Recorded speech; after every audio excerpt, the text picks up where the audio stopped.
time for Family Feud. Let's meet our two kiddie teams. Mga batang gymnasty na kampiyon sa palarong pambansa, the Sporty Champions. Mga bibong anak ng basketball legends, the Happy Bunch. Please welcome our host, ang ating kapuso, Ding Dong Dantes. Hi, Ding.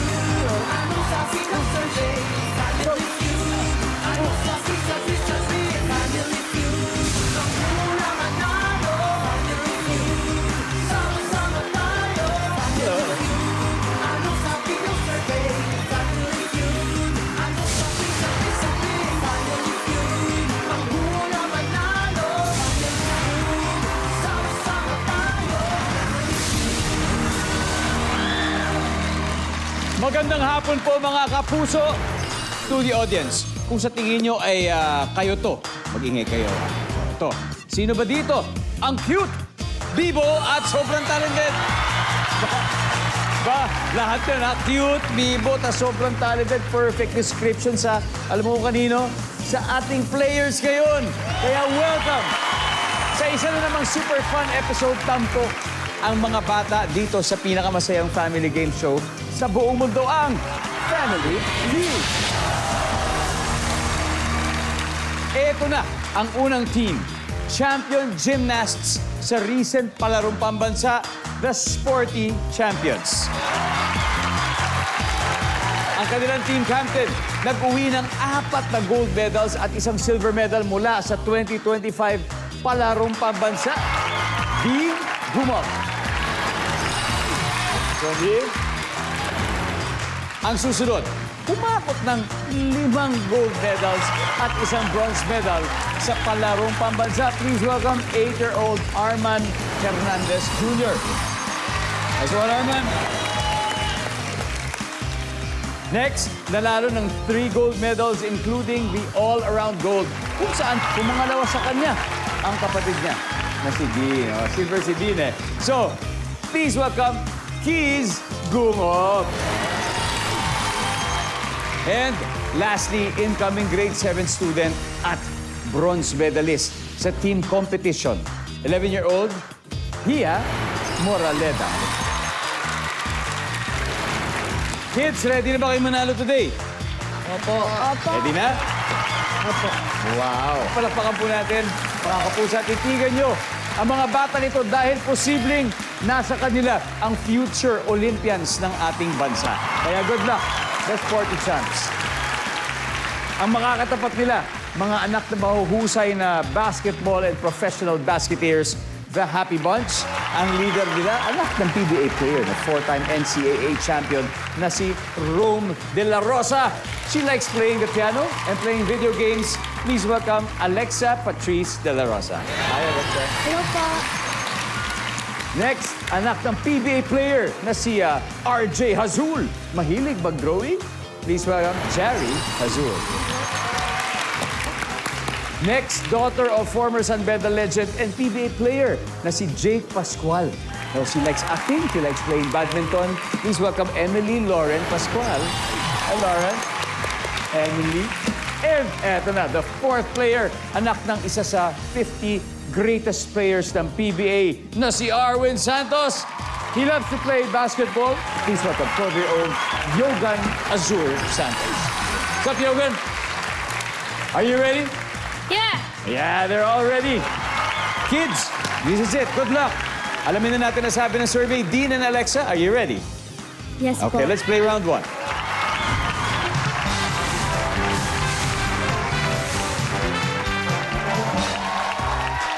Good luck.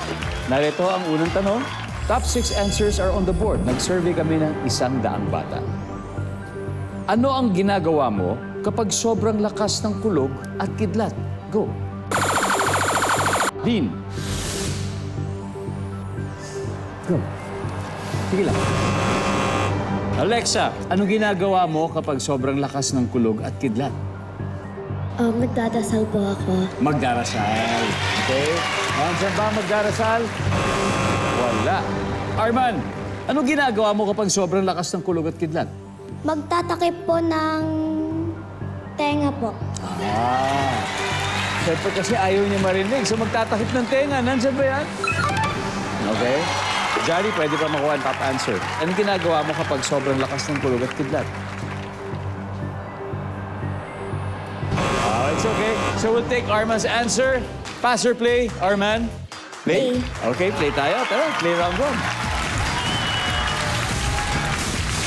Kids, ano ginagawa mo kapag sobrang lakas ng kulog at kidlat? Nag-hot shower po. Ayan, nililigo. Hot shower. Survey says.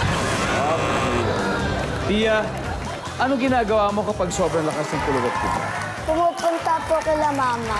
Pumupunta sa magulang, pumupunta sa mami. Okay, nandyan ba yung pumupunta kay mama? Wala. Okay, happy bunch, pwede na kayo mag-usap-usap? Okay, para sa steal answer, Dean, kailangan makuha mo to.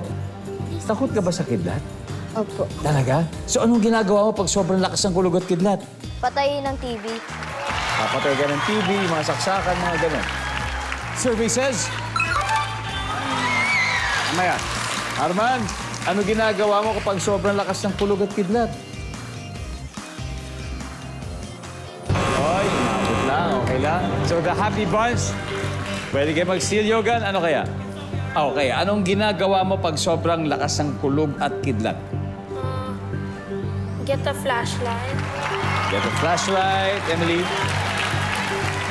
Flashlight. Flashlight din. Jerry? Umiiyak. Umiiyak. Oh, Alexa, ano ginagawa mo pag sobrang lakas ng kulog at kidlat? Umiiyak. Umiiyak na. Nandyan ba yan? For the first round, nasabi nila, umiiyak. Survey says, wala. Yes. Kayo yun. Arman, nakuha niyo yung score na to. O, panalo sa round 1 ang Sporty Champions. They have 26 points. Pero pwede pa humabol sa round 2 ang Happy Bunch. At ang dami pa natin mga hindi nakukuha. We have 4 more. So, ibig sabihin, may chance manalo ang ating studio audience ng instant...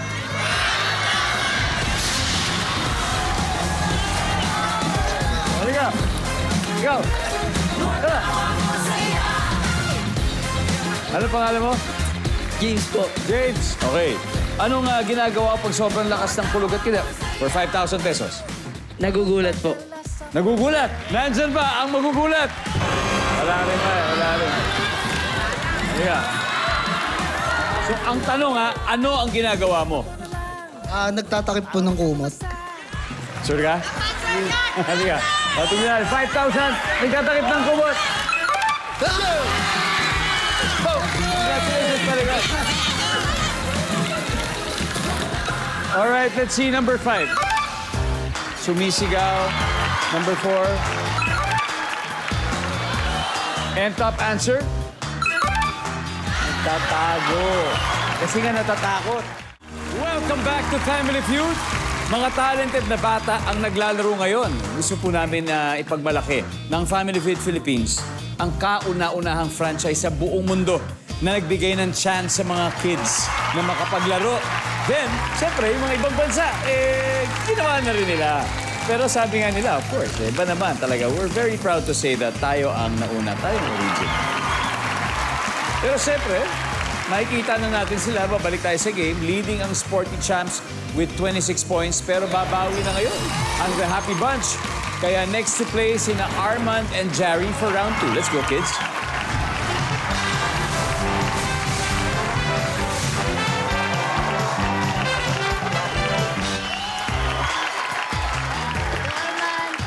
First time po si Arman sumali sa palarong pambansa. 5 gold at 1 bronze medal agad ang napanalunan niya.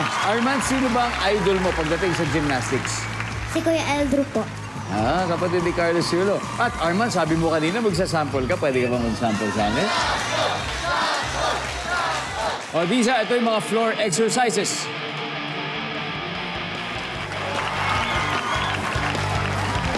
Wow! Wow! Ang galing naman, Arman. Si Jari naman, sabi mahilig siya mag-drawing. Ano ba madalas sa dinadrawing mo, Jari?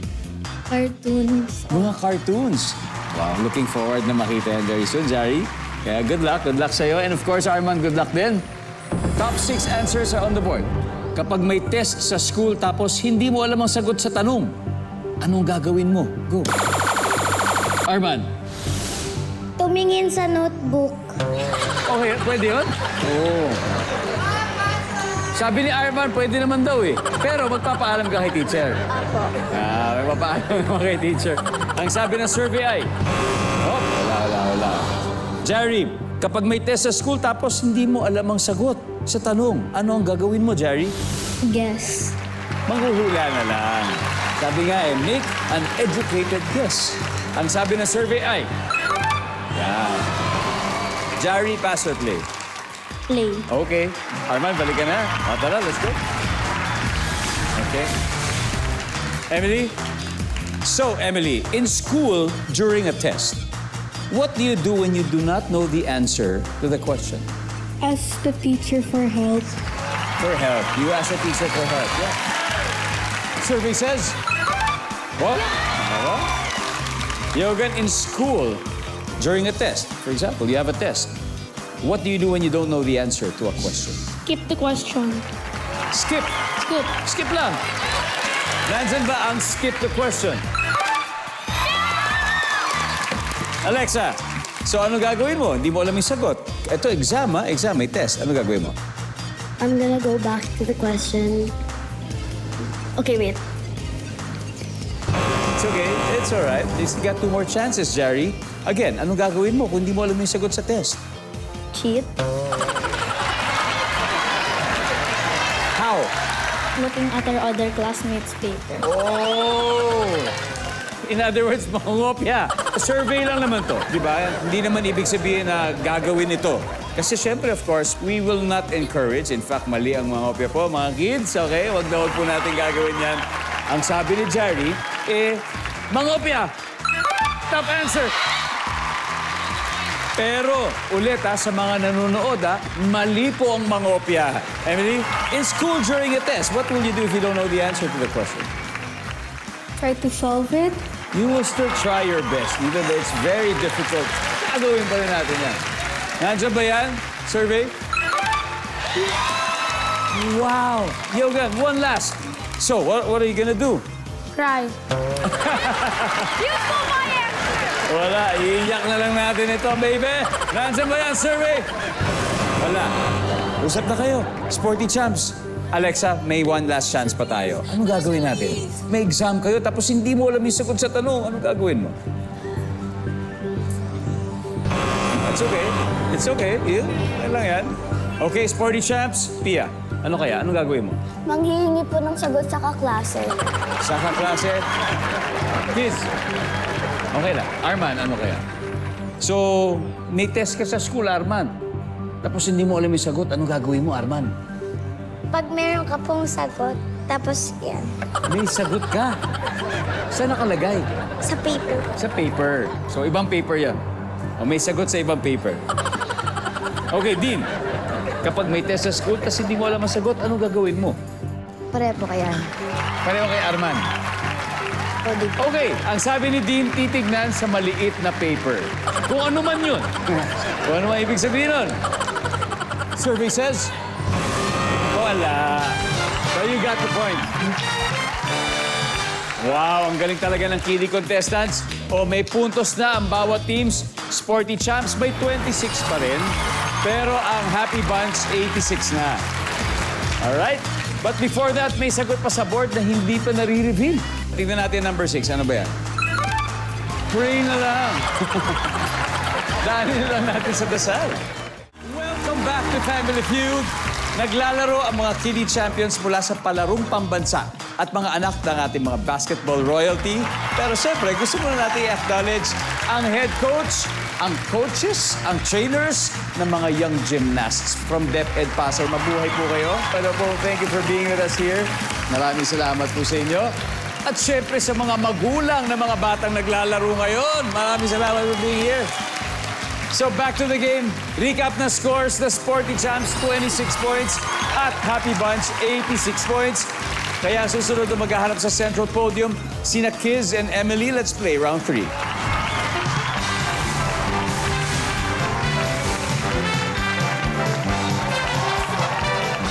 Yep. Top 7 answers are on the board. Good luck. Kung magiging insekto ka, or if you would become an insect, ano ang gusto mong maging? Go. Emily. Mosquito. Mosquito. Bakit mosquito, Emily? Why? Gusto ko lumipad. Dahil gusto niya lumipad. Yan. Lumipad. Lamok. Nandyan ba ang lamok? Okay, pwede. Kiz, kung gusto mo maging insekto, anong insekto ang gusto mo maging? Langaw po.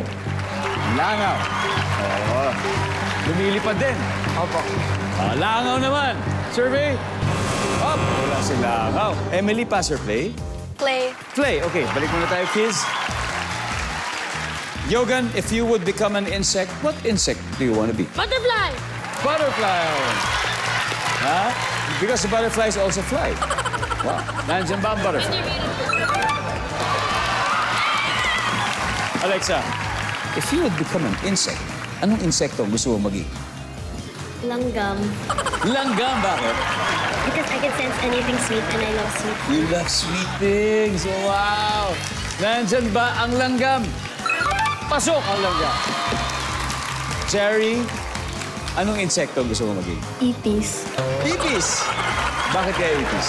Kasi mabilis. Kasi mabilis. Mabilis kumilos. O, nandyan ba ang ipis? Oh, wala si ipis. Emily, again, if you would become an insect, what insect do you want to become? Caterpillar. Caterpillar. Oh, nandiyan ba si Caterpillar?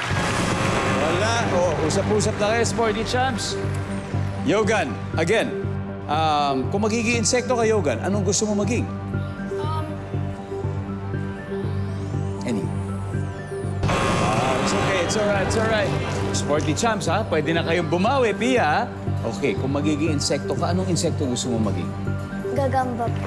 Gagamba, kiss, ano pa? Bubuyog. Gagamba, bubuyog, Arman. Daga. Daga! Parang yan yung hari ng mga insekto. Okay, Dean. Bubuyog. Bubuyog tayo. O sige, bubuyog.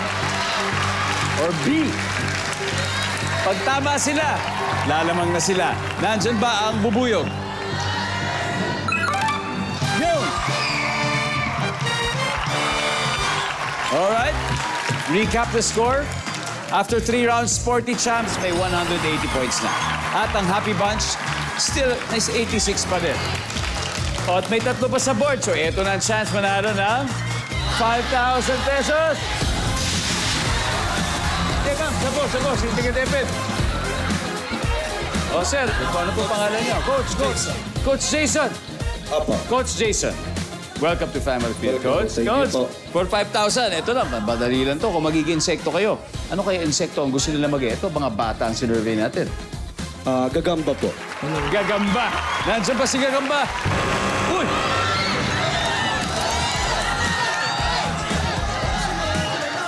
Oh, sige, si ate na. Dito na.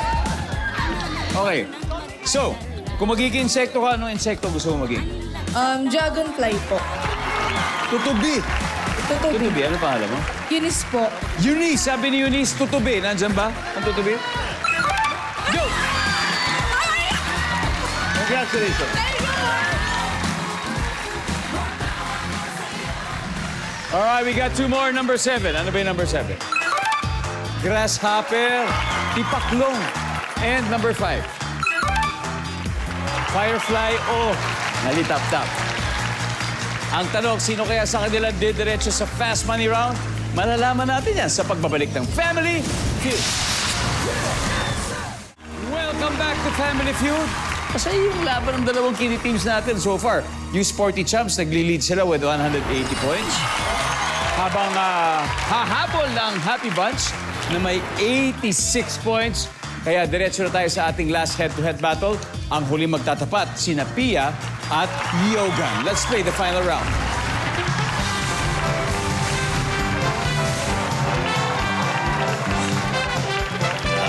Good luck. Triple points. Here we go. Top 4 answers are on the board. Bakit kaya mabagal maglakad ang mga turtle o pagod? Pia. Kasi po mabigat yung shell nila. Kasi mabigat yung shell ng turtle. Nandiyan ba yan? Top answer. Pia, pass or play? Play. Eto na, final round. Okay, Dean. Yogan, balik na tayo. But pwede pa rin kayo mag-steal kung makatatlong mali sila. Dean, bakit kaya mabagal maglakad ang mga turtle or pagong? Matanda na. Hindi, kasi tama yan. Ang isa sa mga pinakamatandang nilalang sa mundo. Ngayon, ay mga turtle. Kung tatagal sila, nandyan ba dahil matatanda na sila? Arman, nakahawa ka na ba ng turtle? Di pa po. Bakit kaya mabagal maglakad ang mga turtle o pagong? Kasi? Oh, it's okay. Okay lang, Arman. Kiz, bakit kaya mabagal maglakad ang mga turtle? Ano po, nauhaw? Kasi nauuhaw. Parating nauuhaw. Ha? Nandiyan ba dahil nauuhaw? Wala. Okay, happy bunch. Uusap na kayo for the possible answer. Pia, kailangan makuha mo. Kundi magsisteal sila. Again, bakit kaya mabagal maglakad ang mga turtle? Kasi po mahina sila. Mahina. Dahil sabihin, dahil mahina sila. Bo! Wow! Kasi wala silang lakas. Din, isa na lang. Bakit kaya mabagal maglakad ang mga turtle? Oh. So, ibig sabihin, pwede mag-steal ang Happy Bunch. Kids, one correct answer, that's all we need. Yogan, why does a turtle move too slow? Bakit mabagal ang mga turtle? Bakit kaya? Because they're on land. Because they're on land. Emily, Because they're on land. because they are on land. Okay? Jerry? Because they're on land. Mukhang talagang nag-usap-usap talaga sila. Bakit kaya mabagal ang mga turtle o mga pagon? Bakit mabagal maglakad? Because they're on land. Alright, sabi ni Alexa. Dahil nasa lupa sila. Kung tama sagot nila, mananalo sila. Nandyan ba? Because they are on land. Survey says... Alright. Tignan natin. Ano ba ito? Everybody, let's see it. Number 2. Because they have short feet. Why, Yogan? Nahulaan mo yun? After we decided that was us thinking, no. Sayang. You were that close. Diba? But that's So good. was it too far? But you guys did great. You guys did great. Emily, Jerry, Alexa, dahil po dyan, ang Sporty Champions, 426 points. Happy Bunch, 86 points. You kids played well. And because of that, meron pa rin kayong 50,000 pesos from Family Feud. Thank you very much. Now, Dean, Arman, panalo kayo. Paano ba yan? Ha? Paano ba yan? So, ang susunod na ay ang fast money round. Jackpot round. Doon, walang kopyahan talaga doon. Sinong gusto mo maglaro dito? Dalawa. Pia at? Yes. Pia and Kiz? Nanonood pa rin po kayo ng Family Feud Kiddie Edition. Kanina, nanalo na ng 100,000 ang Sporty Champs. Ang goal nila ay makakuha ng total cash prize of 200,000. Pero, Kiz, may 20,000 din ang napili niyong charity. Ano bang napili niyo, Kiz? Japan Cultural Grassroots Project po. Ayan. So para sa kanila, ang 20,000 na winnings nyo, ha? So habang si Pia ay nasa likod, oras na para sa Fast Money, paying 20 seconds on the clock. Okay? Kiz, magsisimula lang naman ang timer pagkatapos ko basahin ang unang tanong. Kung walang tubig, ano ang pwedeng inumin ng mga tao? Go. Galing sa gripo. Animal na may 4 legs. Aso. Ang magkakapatid ay pwede maghiraman ng anong gamit? Cellphone. Name something big o malaking object sa loob ng bahay. Cabinet. Kapag nasa mall, anong pinapabili mo kay Mami? Mga damit. Alright, tignan natin kung ilang points ang nakuha mo, Kiz. Kung walang tubig, ano pwedeng inumin ng mga tao? Ang sabi mo ay sa gripo. Ang sabi ng survey, hop, wala. Animal na may 4 legs, syempre dog. Ang sabi ng survey, taas. Ang magkakapatid ay pwede manghiraman ng, sabi mo, cellphone. Ang sabi ng survey, meron. Something na big o malaking object sa loob ng bahay, cabinet. Ang sabi ng survey, very good. Pag nasa mall, pinabibili mo kay Mami, damit. Ang sabi ng survey, nice one. Kids, balik na tayo. 83, let's welcome back Pia. Hi, Pia. Kamusta ka po? Okay naman po. Si Kiz nakakuha ng 170. 83 to go. Okay? Kayang-kaya mo to. Opo. Okay, at this point, nakikita na ng mga manonood ang sagot ni Kiz. Give me 25 seconds on the clock. Okay, Pia? Okay. Pia, kung walang tubig, ano ang pwedeng ibang inumin ng mga tao? Go. Juice. Animal na may 4 legs. Cat. Ang magkakapatid ay pwede maghiraman ng anong gamit? Damit. Name something na big o malaking object sa loob ng bahay. TV. Kapag nasa mall, ano ang pinapabili mo kay Mami? Pagkain. Let's go, Pia. 83 points ang kailangan natin. Kung walang tubig, pwedeng inumin ng mga tao. Sabi mo, juice. Ang sabi ng survey, ang top answer dito ay soft drinks. Soft drinks. Pero siyempre, hanggat maaari, iwas sa soft drinks, lalo na sa bata, di ba? Animal na may 4 legs. Ang sabi mo ay cat. Ang sabi ng survey, ang top answer ay aso. Ang magkakapatid ay pwede maghiraman ng anong gamit. Sabi mo, damit. Ang sabi ng survey, go! Ang top answer, cellphone. 2 points na lang. Tapos may dalawa pa. Kahit tingin isang tama lang sana. Something big o malaking object sa loob ng bahay. Sabi mo, TV. Tapos sa TV naka-on. Ang pinapanood nyo ay Family Feud? Opo. Ang sabi ng survey sa TV ay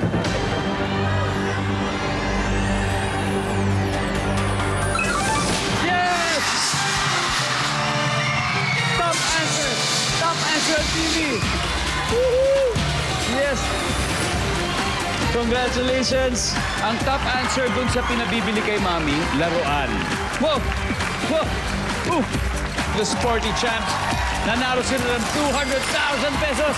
Kids. And again, maraming salamat sa inyong lahat. Sabi nga ng Nobel Peace Prize awardee na si Nelson Mandela, children are our greatest treasure because they are our future. Kaya maraming salamat, Pilipinas. Ako po si Ding Dong Dantes, araw-araw na maghahatid ng saya at papremyo. Kaya makihula at manalo dito sa Family Feud!